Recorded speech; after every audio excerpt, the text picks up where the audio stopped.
welcome back to my channel. Nama gue Yani. Makasih yang udah mampir, tapi jangan cuma mampir. Tonton video ini sampai selesai. Oke? Apa kabarnya nih guys? Gimana WFH-nya? Udah bosan belum?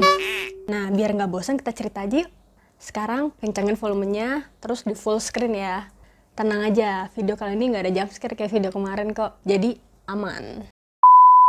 Zaman sekarang ini wanita kadang-kadang jadi pelaku kejahatan ya. Tapi ternyata dari dulu tuh juga udah ada kok wanita yang melakukan tindakan kejahatan yang bener-bener nggak habis pikir deh, lo lupa dan ntar. Jadi hari ini gue mau cerita tentang salah satu wanita terkejam di dunia nih. Wanita ini bernama Catherine Mary Knight. Dia ini jadi wanita pertama di Australia yang dihukum dengan hukuman seumur hidup. Dan tanpa ada kesempatan untuk bebas bersyarat loh. Kejahatan apa yang dilakukan sama si Catherine ini? Oke, langsung aja kita masuk ke ceritanya.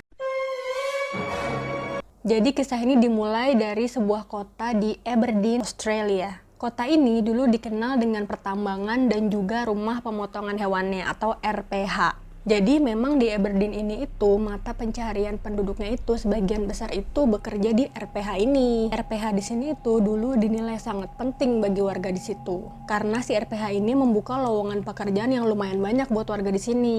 Nah, si Catherine Mary Knight ini kita panggil aja Kate ya, biar gampang. Jadi si Kate ini itu lahir pada tanggal 24 Oktober 1955. Kate ini anak dari sepasang pekerja RPH juga nih yang bernama Ken dan Barbara. Orang tua Kate ini terkenal dengan sifat mereka yang keras nih sama anak-anaknya. Bahkan sama pasangannya sendiri juga. Dari kecil ini si Kate ini sering banget menerima kekerasan dari kedua orang tuanya nih. Bahkan si Kate ini juga menerima pelecehan seksual dari anggota keluarganya yang lain loh. Kasian bener ya si Kate ini. Karena si Kate ini tumbuh dari keluarga yang penuh dengan kekerasan, nah menurut ahli psikologi, jika seorang anak itu hidup di lingkungan keluarga yang tidak normal, maka akan mempengaruhi perkembangan emosinya kelak saat dia dewasa. Bener aja, Kate ini jadi anak yang gagal dalam mengembangkan emosi dalam dirinya. Kadang-kadang seketika dia bisa baik, seketika dia bisa meledak tiba-tiba emosinya. Tidak seperti orang normal lainnya. Si Kate ini tumbuh besar dengan selalu memiliki rasa takut di dalam dirinya. Dia itu takut kalau dia itu bakal diperkosa. Dan Kate ini melihat sosok lelaki itu seperti sebuah makhluk yang suka menyiksa. Jadi si Kate ini itu punya keinginan saat dia nanti sudah bekerja, dia mau bekerja di RPH. Sama seperti kedua orang tuanya dan juga abang-abangnya. Serta saudara-saudaranya yang lain juga. Di Aberdeen ini kan memang kebanyakan orang bekerja di RPH ya. Makanya cita-citanya sebenarnya agak aneh ya. Cita-cita jadi apa gitu, dokter atau apa gitu. Dia maunya kerjanya di RPH. Oke. Awalnya si Kate ini kebagian di bagian yang cemen-cemennya dulu nih, kayak ngebersihin hewannya, kemudian ngasih makan hewan-hewannya. Lama-lama si Kate ini dapat posisi tetap sebagai bagian yang memisahkan daging dari tulang-tulangnya. Kemudian Kate juga mendapat bagian untuk mengeksekusi hewannya, jadi kayak menyembelih hewannya gitu. Dia sangat menikmati nih pekerjaannya dia, karena memang udah cita-citanya kali ya. Teman-temannya si Kate ini sering banget merhatiin Kate nih kalau lagi kerja. Kate ini kayaknya tuh tertarik banget kalau ngelihat hewan dipotong-potong, kemudian ada banyak darah. Dia tuh kayaknya semangat banget gitu. Si Kate ini semangat banget kalau disuruh menyembelih hewan. Aneh kan? Ya namanya juga kerja di RPH ya. Di RPH ini masing-masing karyawan itu dikasih satu set pisau nih. Ya namanya juga buat motong hewan ya, pasti dikasih satu set pisau. Pisau ini nih menjadi barang yang paling disayangi oleh si Kate. Kate ini sudah 3 kali menikah, namun pernikahannya itu selalu gagal. Karena apa? Ya karena si Kate itu kan wataknya keras banget ya. Mungkin suami-suaminya ini nggak ada yang kuat gitu sama dia. Akhirnya pada tahun 1994, Kate ini menjalin hubungan sama cowok nih, namanya John Price. John Price ini merupakan seorang duda yang berumur 38 tahun, seumuran nih sama si Kate. Nah, John ini punya 3 anak nih dari pernikahan dia yang pertama. Tapi anak yang terakhir itu ikut sama mantan istrinya, sedangkan anak yang pertama dan kedua itu ikut tinggal sama si John. Jadi pada saat si Kate menjalin hubungan dengan John, mereka ini udah tinggal satu rumah. Jadi di rumah itu ada John Price, Catherine, dan juga anak-anaknya si John tadi. Anak-anaknya si John Price ini lumayan dekat sama Catherine. Mereka menganggap Catherine itu baik sama mereka. Nggak ada masalah sama sekali lah pokoknya. Pokoknya kalau orang lain ngeliat keluarga ini tuh ya harmonis-harmonis aja gitu dari luar. Keluarga baik-baik aja. Nah, pada tahun 1998, setelah 4 tahun nih mereka menjalin hubungan, akhirnya si Kate ini memberanikan diri untuk nanya nih ke si John. Si Kate ini nanya, yuk kita nikah yuk. Tapi si John jawabnya gini, kayaknya enggak deh. Soalnya aku belum kepikiran sama sekali ke arah situ. Aku nggak ada kepikiran buat nikah sama kamu. Ya, langsung marah besar lah si Kate.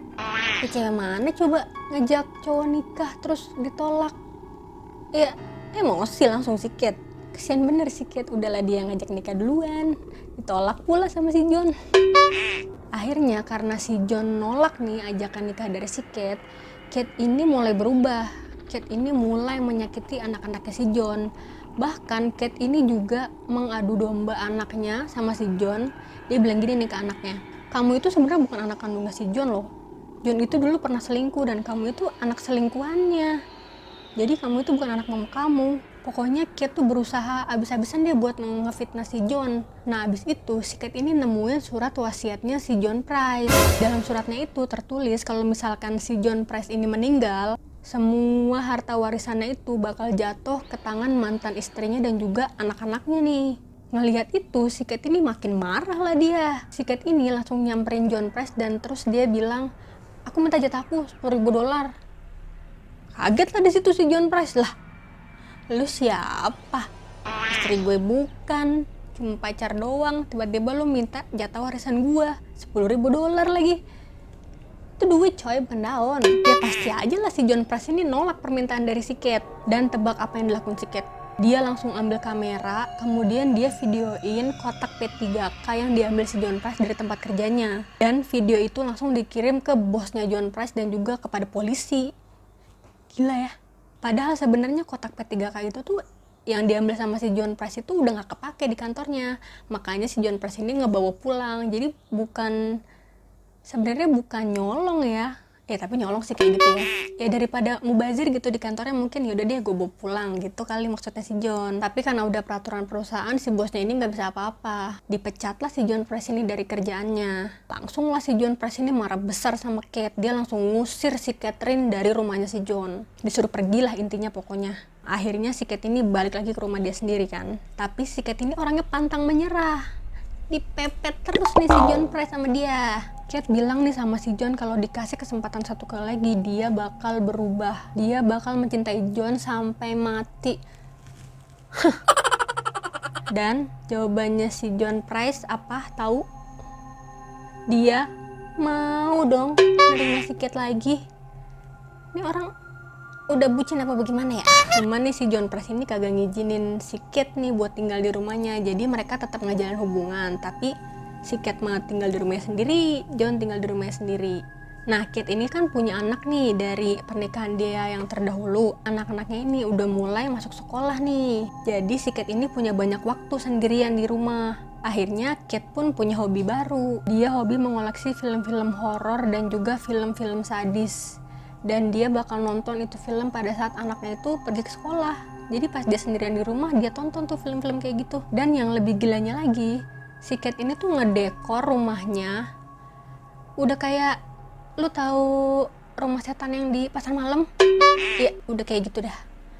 Dia ada tanduk kerbau lah, ada kepala hewan yang diawetin lah, ada kulit hewan lah, terus ada berbagai macam alat-alat pertanian kayak linggis, pacul, apalagi alat pertanian ya. Ya pokoknya alat pertanian, dan dia tempelin tuh di plafonnya rumahnya. Udah kayak rumah horor yang di pasar malam kan. Ya pokoknya lu bisa bayangin lah, horor banget ya kan. Pada tahun 1999 si Kate ini mulai kumat nih, mulai marah-marah lagi sama si John. Bahkan si Kate ini itu nggak segan-segan buat mukul ataupun nusuk si John pakai benda apa aja yang ada di sekitarnya kalau mereka lagi berantem. Ini cewek udah gila nih gue rasa. Sampai pada tahun 2000 si John ini cerita sama teman kerjanya nih. Si John ini nunjukin perutnya itu bekas tusukan dan dia bilang, ini nih perut gue nih ditusuk sama cewek gila itu. Aduh, gue udah nggak tahan lagi deh kayaknya sama dia.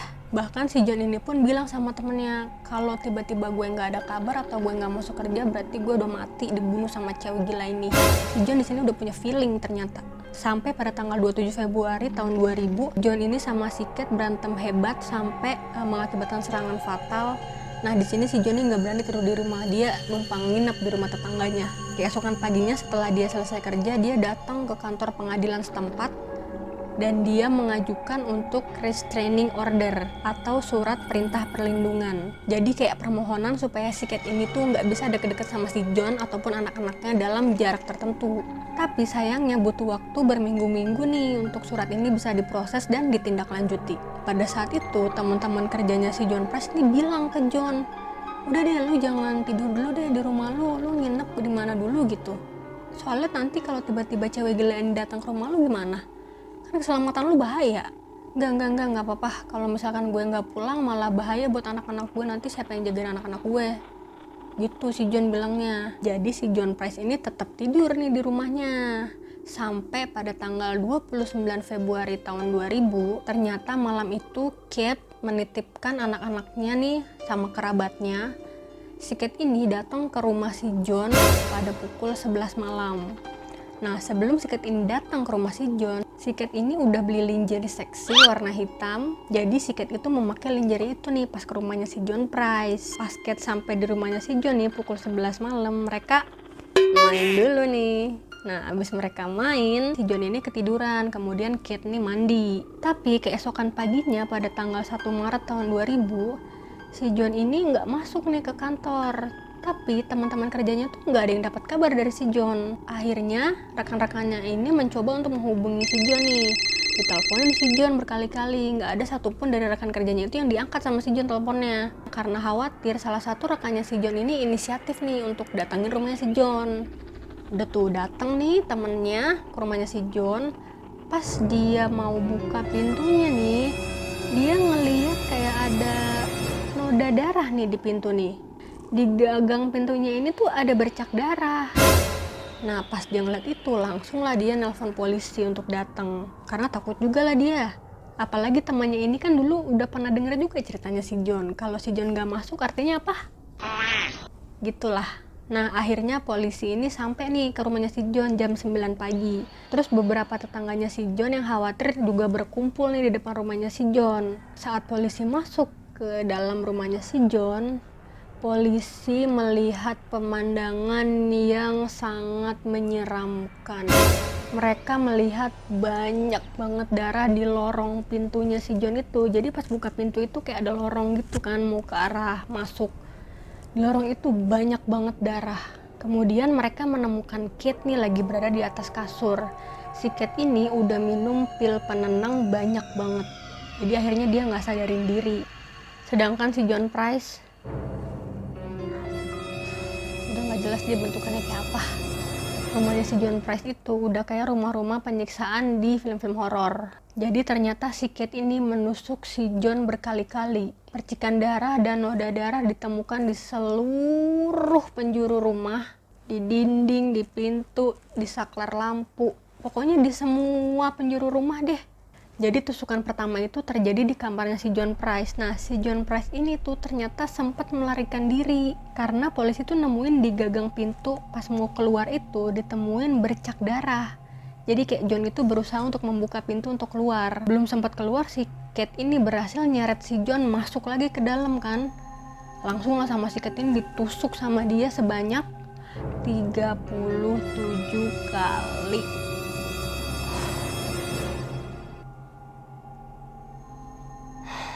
Setelah puas nusuk si John nih sampai mati, si Kate ini selanjutnya menguliti kulitnya si John. Jadi mengulitinya itu benar-benar profesional. Apalagi si Kate ini kan kerjanya di RPH kan. Jadi si Kate ini ngulitin si John itu benar-benar rapih banget. Mulai dari kaki, kemudian badan, leher, sampai ke muka-muka dan kupingnya. Itu benar-benar rapih. Jadi istilahnya kalau tuh kulit dimasukin kapas itu udah jadi kayak si John Price lagi gitu. Aduh, bener-bener gak ada otaknya nih orang nih. Dan yang paling bikin merinding lagi, abis dia kulitin si John ini, kulitnya si John tadi itu digantung sama dia di ruang tamu. Jadi kayak jaket kulit yang lagi digantungin gitu, dipaku. Tahu kan? Astagfirullahaladzim, muntah gua. Jadi tubuhnya si John ini tuh jadi cuma kayak tinggal dagingnya doang kan, karena udah dikulitin sama si Kate. Belum puas juga ternyata si Kate di sini. Habis itu dia penggal kepalanya si John. Bahkan kepalanya itu dimasukkan ke dalam panci, kemudian direbus sama si Kate. Pas polisi datang ke rumahnya si John ini, bahkan pancinya itu masih berada di atas kompor dan kompor itu masih nyala. Eits, jangan napas dulu. Masih belum selesai. Polisi menemukan 2 piring stik lengkap dengan sayur-sayurannya di atas meja makan. Dan tahu stik itu dari daging apa? Mohon maaf ini ya. Maaf banget. Stik itu berasal dari potongan daging dari bokongnya si John.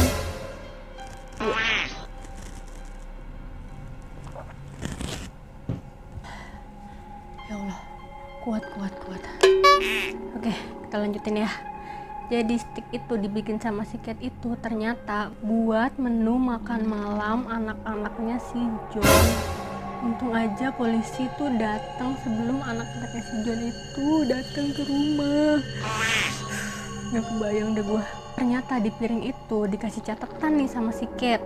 Isinya begini, kalau aku nggak bisa milikin ayah kalian, nggak ada orang lain yang bisa milikin. Nggak pakai lama, polisi langsung nangkep si Kate, tapi nggak langsung dibawa ke penjara, dibawa dulu ke rumah sakit karena si Kate tadi kan minum obat penenang banyak banget kan. Nah, setelah 3 hari akhirnya Kate dibawa ke kantor polisi. Saat diinterogasi, tahu apa yang dilakukan Kate? Kate ini pura-pura lupa ingatan. Dia menjawab semua pertanyaan dari polisi itu dengan jawaban, aku nggak ingat apa-apa, aku nggak ingat apa yang udah aku lakuin, gitu. Namun polisi nggak percaya gitu aja apa yang dibilang sama si Kate. Akhirnya Kate ini diperiksa nih sama psikolog, dan hasil pemeriksaannya ini menyatakan kalau si Kate itu tidak ada gangguan mental. Kate itu tuh normal, tapi Kate itu punya sifat psikopat. Semua sifat-sifat psikopat itu ada di dalam dirinya Kate. Kate itu orang yang pemarah, kejam, egois, dan juga tidak punya rasa bersalah. Bahkan si Kate ini punya kepuasan sendiri nih kalau ngelihat kematian di depan kepalanya sendiri. Kan? Bener-bener bukan gila, apa tadi? Psikopat. Tapi akhirnya pada tanggal 18 Oktober tahun 2001, si Kate ini mengakui semua perbuatannya. Kate pun dihukum seumur hidup tanpa ada kesempatan untuk bebas bersyarat. Dan ini merupakan wanita pertama yang dihukum seperti itu di Australia. Nih ada tambahan sedikit ya, bahkan beberapa petugas itu yang berada di TKP pada hari kejadian itu mengaku mereka tuh nggak bisa makan daging selama berbulan-bulan. Lo bayangin deh kalau lo ada di posisi si polisi itu. Kalau gue rasa gue udah pingsan kali. Ya itu dia tadi kasusnya si Catherine. Nih gue mohon maaf banget kalau abis nonton video ini lu pada kagak doyan makan ya. Gue sendiri aja mau muntah ceritanya. Oke, sekian cerita gue kali ini. Makasih ya yang udah nonton sampai akhir. Jangan lupa like kalau kalian suka video ini.